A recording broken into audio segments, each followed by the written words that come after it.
Jambulinga Nadan was a notorious brigand of the southern Madras Presidency in the early 20th century.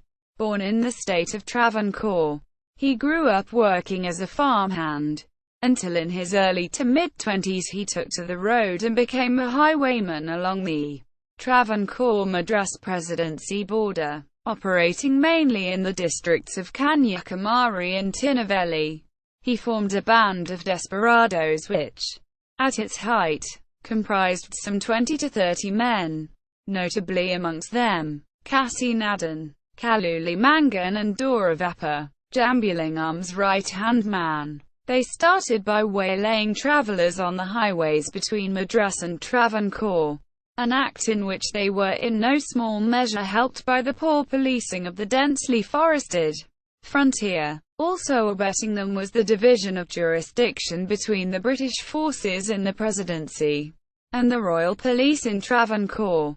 Jambulinga Nadan's modus operandi was to have his gang lay in wait in thickets or copses, signalling each other with owl hoots or whistles, awaiting unwitting passers-by on foot or on bullock cart. Upon locating a suitable target, they would track them down until a safe opportunity presented itself to ambush them, without risk to themselves. After relieving their victims of their valuables, they would turn their bullocks loose, to give themselves time to get away. Emboldened by the success of their ventures in the forests, they started striking in the smaller towns and villages in the area, especially in the early hours of the morning, expanding their haunts to include parts of modern-day Tuticorin district, making a regular menace of themselves, and constituting an excellent bogeyman for the children of the area. Their fast-growing notoriety brought upon them the unwelcome attention of the law. By the mid-1920s, with the Madras and Travancore police commencing joint patrols of the forests of Aramboli, where Jambulingam was reputed to have his hideout, rewards offered for information leading to Jambulingam's capture were to no avail for long, for he maintained the favour of the villagers and peasants by parcelling out his loot with them. However, c. 1926-27, information was provided to the Madras police by one of Jambulingam's gang members, which led to his being surprised near Aramboli and shot in the act of making his escape.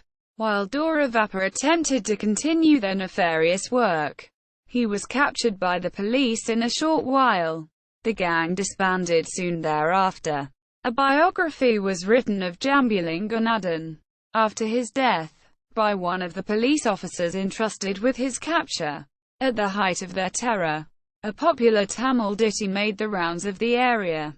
It ran thus: Jambulinga Nadan Poravaji, Janalgulelam Thavudu Podi, Kasi Nadan Poravaji, Kadavugulelam Thavudu Podi, Kalluli Mangan Poravaji, Kalugulelam Thavudu Podi, Doravappa Poravaji, ENN Artha, Nan Pogamatin. To translate into English, Jambulinga Nadan's way is marked with broken windows. Kasi Nadan's way is marked with stoved-in doors. Kalluli Mangan's way is marked by stones powdered. Doravappa's way, I wouldn't venture that for the love of my mother.